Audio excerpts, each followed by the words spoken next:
देश की राजधानी दिल्ली में वो है 21.69%।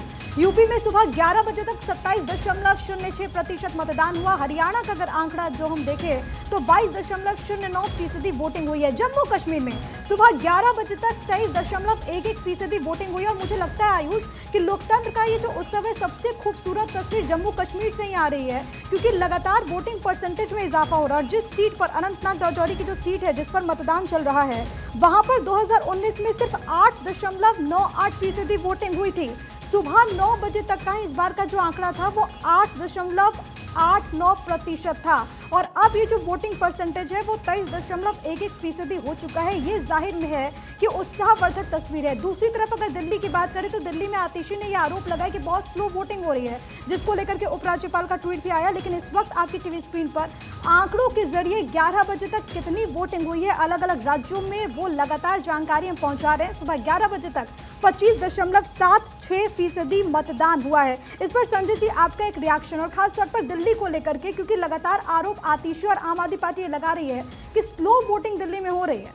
ये बड़ा दुर्भाग्यपूर्ण आरोप लगाना आतिशी जी को समझ में आए। जो वोटर होता है वो वोट डालता है। इसमें परसेंटेज अगर कम आ रहा है या ज़्यादा आ रहा है वो अलग विषय हो जाता है। देखिए, मुंबई कॉस्मोपॉलिटन जो शहर होते हैं उसमें वोटिंग परसेंटेज अनमूनन जो होता कम ही होता है। अगर पिछले चुनाव के 14 की चुनाव की तुलना की जाए तो अगर पूरे जो जिस फेज़ की बात हो रही 64.9 था, उसके 19 में 64.2 हो गया था, तो परसेंटेज ओवरऑल ज़्यादा था। लेकिन दिल्ली मुंबई इस जगह पे परसेंटेज हमेशा कम रहते हैं। हमें नहीं लगता है 54, 55, 56 से ऊपर 56% हुआ था। हाँ, वही बोले 54, 55, 56% से ऊपर हमें उम्मीद नहीं लगता है कि दिल्ली का जाएगा। लेकिन इस तरह से आरोप लगा देना बड़ा दुर्भाग्यपूर्ण हो जाता है, क्योंकि तो वोटर किसी के हाथ में नहीं, वोटर अपनी मर्जी से आकर के वोट करता है। और गर्मी भी है, थोड़ा सा इसका इम्पैक्ट होगा ही होगा। आप पिछले बार देखिए चुनाव, जो 14 का चुनाव हुआ था उसमें शपथ ग्रहण अब तक हो चुका था, या होने वाला था, कह सकते हैं होने वाला शपथ ग्रहण था, और अभी तक अभी चुनाव हमारे कंप्लीट नहीं हुए, तो उसकी तुलना नहीं करनी चाहिए। जहां तक दिल्ली की बात है, दिल्ली में देखिए अभी चर्चा आप कर रही थी,